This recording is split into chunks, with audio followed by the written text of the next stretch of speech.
Bonjour et bienvenue dans cette nouvelle vidéo. Alors attention, ne vous prenez pas les pieds dans le déficit foncier. Je veux dire par là que dans certaines situations, le fisc ne va pas hésiter à réintégrer dans votre revenu du déficit foncier qui aurait été indûment imputé non seulement sur vos loyers, mais dont l'excédent aurait été imputé en plus sur vos revenus d'activité professionnelle.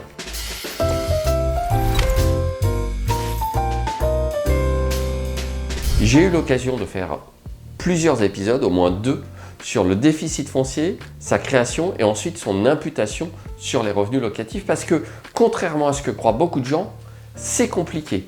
Mais dans le droit d'investir, grâce à ces épisodes, vous allez comprendre comment ça fonctionne et vous allez éviter justement de tomber dans ces pièges qui, encore une fois, risquent de vous coûter très cher. Là, en l'occurrence, le redressement fiscal dont on m'a parlé coûte plusieurs dizaines de milliers d'euros aux contribuables. Le droit d'investir vous évitera de tomber là dans ces pièges, mais en plus, vous pourrez échanger avec la communauté des autres membres, vous pourrez accéder au contenu additionnel, aux analyses de ville et vous bénéficierez évidemment d'une remise sur mes prestations d'avocat investisseur. Revenons à notre déficit foncier. Le déficit foncier, déjà en terminologie, attention, c'est un déficit qui est constitué éventuellement par les charges déductibles lorsqu'on pratique de la location nue, c'est-à-dire non meublée. Ne confondez pas le nu et le meublé. Il n'y a pas d'interaction entre les deux. Vous pouvez avoir un déficit foncier sur des locations nues et réaliser des bénéfices industriels et commerciaux sur de la location meublée. Et évidemment, il ne faut pas se tromper puisque, comme je le disais, il n'y a pas d'interaction, c'est-à-dire qu'un déficit foncier ne peut pas être imputé sur des revenus meublés. Cela dit, lorsque vous achetez un bien immobilier, par exemple un petit immeuble de rapport, vous pouvez avoir beaucoup de travaux. Outre la commission de frais bancaires lorsque vous allez souscrire le crédit, la taxe foncière, les intérêts d'emprunt, qu'est-ce qu'on a d'autre comme charges déductibles, les assurances obligatoires, bref, il y a un certain nombre de charges déductibles, des revenus locatifs. Lorsque le montant de ces charges les premières années peut potentiellement excéder le montant des loyers qu'on attend de la location, on va devoir, la première année, imputer l'excédent, si j'ose dire, de déficit foncier à hauteur de 10 700 € sur les revenus professionnels du foyer fiscal. Mais ce n'est pas chaque année, c'est la première année. Le reste sera imputable sur les revenus locatifs, les revenus fonciers des années suivantes. Cela dit, ça c'est le principe. Je ne vais pas rentrer plus dans les détails que ça parce que j'ai un cas spécifique à vous soumettre.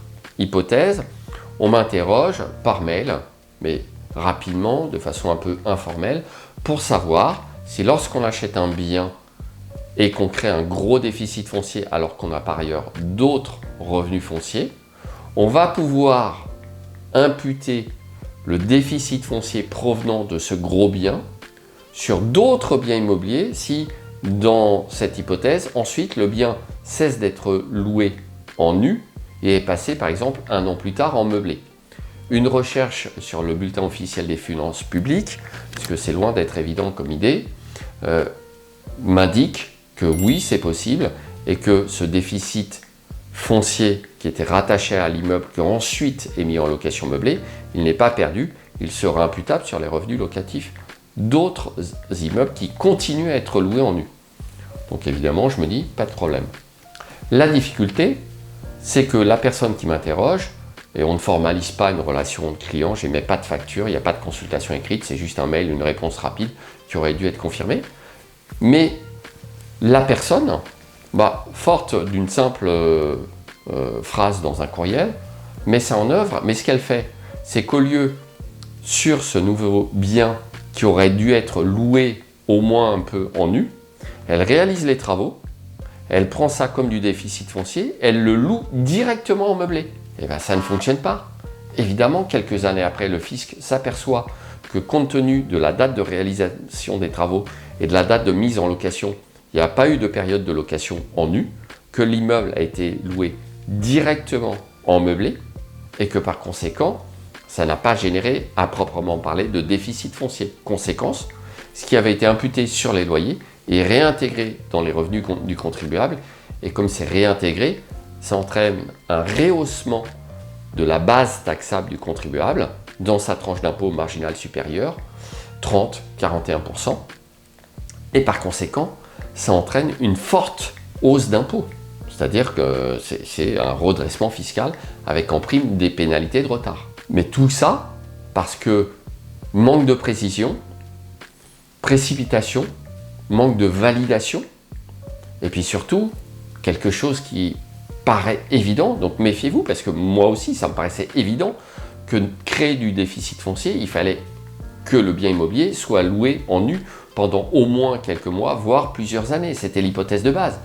Mais si les travaux sont faits et que le bien n'est finalement jamais loué en nu, il me paraît à peu près évident que dans la mesure où il est loué directement en meublé, le déficit créé lors de la réfection de l'immeuble va devoir être imputé sur des loyers meublés et non pas sur les loyers nus. Ça n'empêche pas certaines personnes, malheureusement, de ne pas réfléchir à cet aspect des choses et d'y aller. De la même façon, j'attire votre attention, une fois j'ai eu quelqu'un au téléphone qui m'a dit « Maître, j'ai regardé vos vidéos et là je suis sur Paris et j'achète 3 appartements pour faire de la location courte durée et je voudrais une consultation. » Et là, au téléphone, je dis à la personne « Comment ça, vous achetez des appartements à Paris pour faire de la location courte durée ?» On ne peut pas faire de location courte durée à Paris sans se plier à des règles de compensation, des achats de droits de commercialité très coûteux, etc. Et là, la personne, qui avait un petit accent, donc j'en ai déduit qu'elle n'était pas forcément d'origine étrangère et qu'elle ne comprenait pas forcément parfaitement notre langue, dit « Mais c'est pas ce que vous avez dit dans vos vidéos. » Moi, je sais très bien ce que je dis dans mes vidéos. J'ai jamais dit qu'on pouvait acheter des appartements pour les louer en courte durée à Paris comme ça. C'est tout le contraire. Donc faites attention, ne vous lancez pas dans des opérations immobilières qui vont engager des centaines de milliers d'euros sans avoir de réelles consultations juridiques écrites sur certains sujets ou sans avoir, par exemple, ce que je propose, c'est des rendez-vous investisseurs en Zoom et vous savez que mes conseils qui vous sont donnés sont les bons conseils parce que je filme mes rendez-vous investisseurs, donc confidentialité entre avocat et client, bien évidemment. Je suis avocat, je suis soumis au secret professionnel, mais ensuite, je vous permets de télécharger la vidéo Zoom. Donc évidemment, je m'engage dans les conseils que je vous donne. C'est pas juste, oui, vous me posez une vague question et je vous fais une réponse par mail ou j'ai posté une vidéo YouTube et ne comprenant pas ce que je vous ai dit alors que ce n'est pas du conseil personnalisé, d'accord, dans le cadre d'une relation client-avocat, ben, ça m'engage nullement, évidemment, et donc ne prenez pas pour argent comptant des choses que vous avez mal comprises.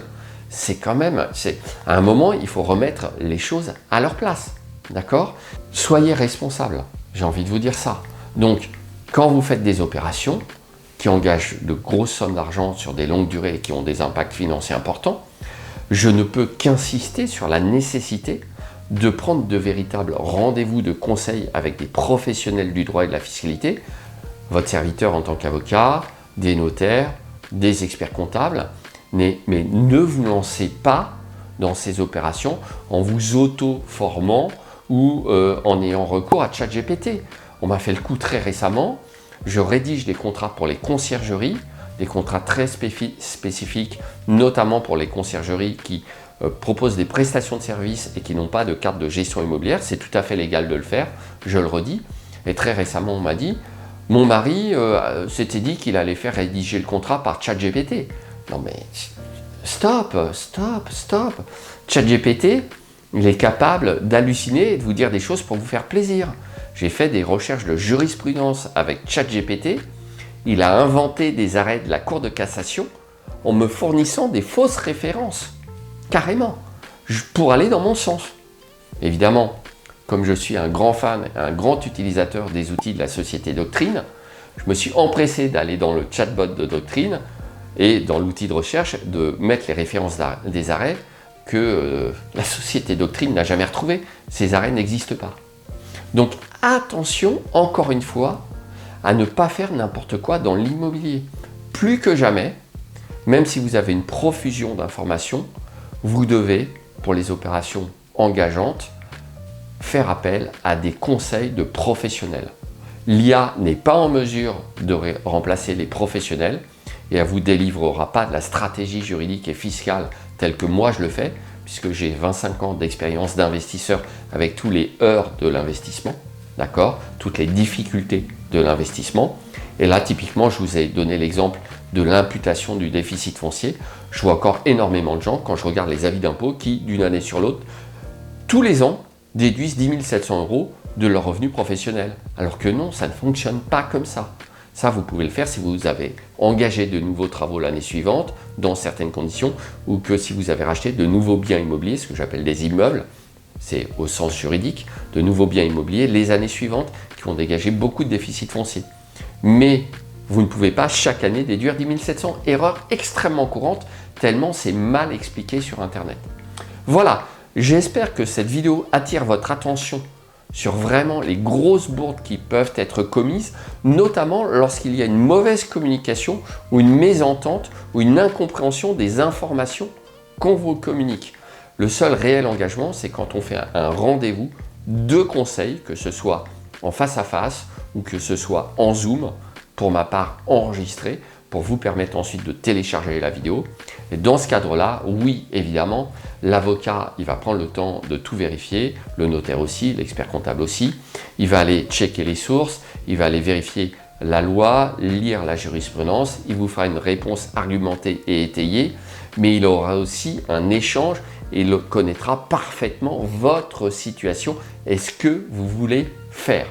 Vous ne pouvez pas faire ce genre de choses en communiquant uniquement par SMS ou par mail. Je vous le dis tout de suite, ça va être un ratage total. Voilà, donc faites bien attention à ça. C'est des conseils extrêmement utiles et pratiques que je tire de mon expérience d'avocat vis-à-vis de personnes qui me contactent. Et ne serait-ce qu'en faisant attention à ça, vous allez économiser des dizaines, voire des dizaines de milliers d'euros. J'espère que cette vidéo vous a plu. N'hésitez pas à la partager, à liker, à vous abonner. Rejoignez la communauté du droit d'investir, www.ledroitdinvestir.com. Vous aurez un lien quelque part en haut, en bas, à droite, à gauche, derrière, je ne sais pas où, mais vous aurez le lien. Et de toute façon, je vous dis à tout de suite dans la prochaine vidéo.